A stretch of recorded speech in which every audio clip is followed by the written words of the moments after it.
Anguish. German soldiers with their steel helmets and their death's head emblem. Still, our first impressions of the Germans were rather reassuring. The officers were billeted in private homes, even in Jewish homes. Their attitude toward their hosts was distant but polite. They never demanded the impossible, made no offensive remarks, and sometimes even smiled at the lady of the house. A German officer lodged in the Khan's house across the street from us. We were told he was a charming man, calm, likable, and polite.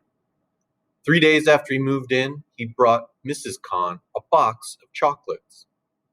The optimists were jubilant. Well, what did I tell you? You wouldn't believe us. There you are. There they are, your Germans. What do you say now? Where is their famous cruelty? The Germans were already in our town. The fascists were already in power. The verdict was already out. And the Jews of Siget were still smiling. The 8 days of Passover. The weather was sublime. My mother was busy in the kitchen. The synagogues were no longer open. People gathered in private homes. No need to provoke the Germans. Almost every rabbi's home became a house of prayer. We drank, we ate, we sang. The Bible commands us to rejoice during the 8 days of celebration, but our hearts were not in it. We wished the holiday would end so as not to have to pretend. On the 7th day of Passover, the curtain finally rose. The Germans arrested the leaders of the Jewish community. From that moment on, everything happened very quickly. The race toward death had begun. First edict: Jews were prohibited from leaving their residences for 3 days under penalty of death. Moishe the beadle came running to our house. I warned you, he shouted, and left without waiting for a response. The same day, the Hungarian police burst into every Jewish home in town. A Jew was henceforth forbidden to own gold, jewelry, or any valuables. Everything had to be handed over to the authorities under penalty of death. My father went down to the cellar and buried our savings.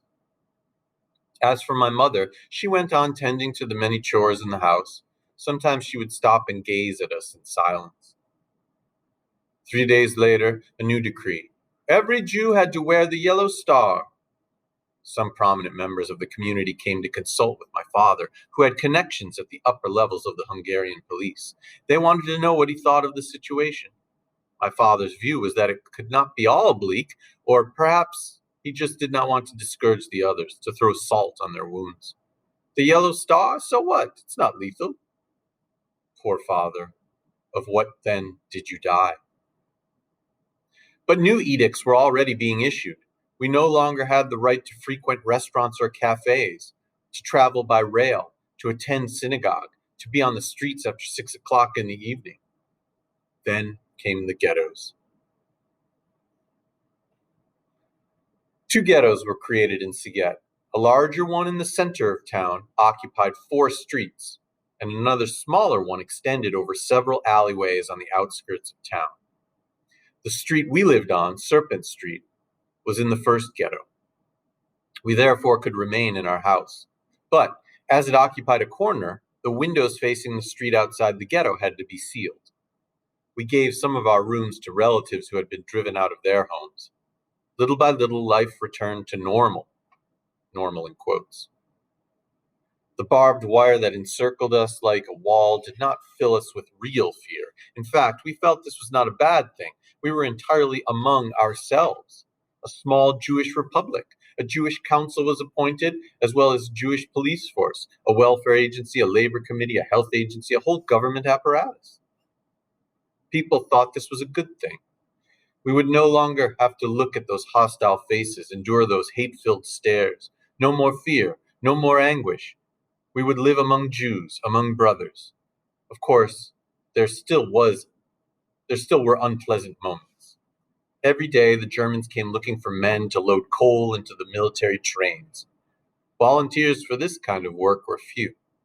But apart from that, the atmosphere was oddly peaceful and reassuring. Most people thought that we would remain in the ghetto until the end of the war, until the arrival of the Red Army. Afterward, everything would be as before. The ghetto was ruled by neither German nor Jew. It was ruled by delusion. Some 2 weeks before Cheval, a sunny spring day, people strolled seemingly carefree through the crowded streets. They exchanged cheerful greetings. Children played games, rolling hazelnuts on the sidewalks. Some schoolmates and I were in Ezra Malik's garden studying the Talmudic treatise. Night fell. Some 20 people had gathered in our courtyard. My father was sharing some anecdotes and holding forth on his opinion of the situation. He was a good storyteller. Suddenly, the gate opened, and Stern, a former shopkeeper, who now was a policeman, entered and took my father aside. Despite the growing darkness, I could see my father turn pale. "What's wrong?" we asked. "I don't know. I've been summoned to a special meeting of the council. Something must have happened." The story he had interrupted would remain unfinished. "I'm going right now," he said. "I'll return as soon as possible. I'll tell you everything. Wait for me." We were ready to wait as long as necessary. The courtyard turned into something like an antechamber to an operating room. We stood, waiting for the door to open. Neighbors, hearing the rumors, had joined us. We stared at our watches. Time had slowed down. What was the meaning of such a long session? "I have a bad feeling," said my mother. "This afternoon I saw new faces in the ghetto, 2 German officers. I believe they were Gestapo. Since we've been here, we have not seen a single officer." It was close to midnight. Nobody felt like going to sleep, though some people briefly went to check on their homes. Others left, but asked to be called as soon as my father returned. At last, the door opened and he appeared. His face was drained of color. He was quickly surrounded.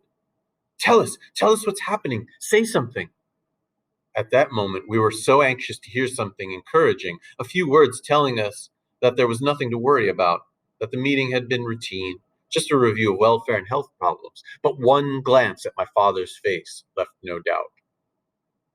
"The news is terrible," he said at last, and then one word: transports. The ghetto was to be liquidated entirely.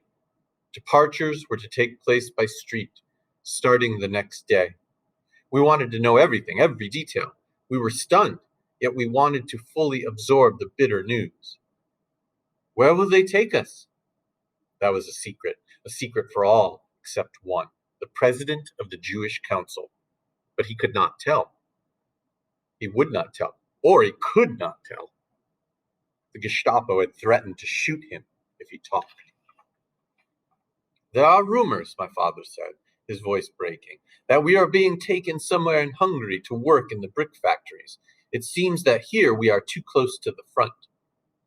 After a moment's silence, he added, "Each of us will be allowed to bring his personal belongings, a backpack, some food, a few items of clothing, nothing else." Again, heavy silence. "Go and wake the neighbors," said my father. "They must get ready."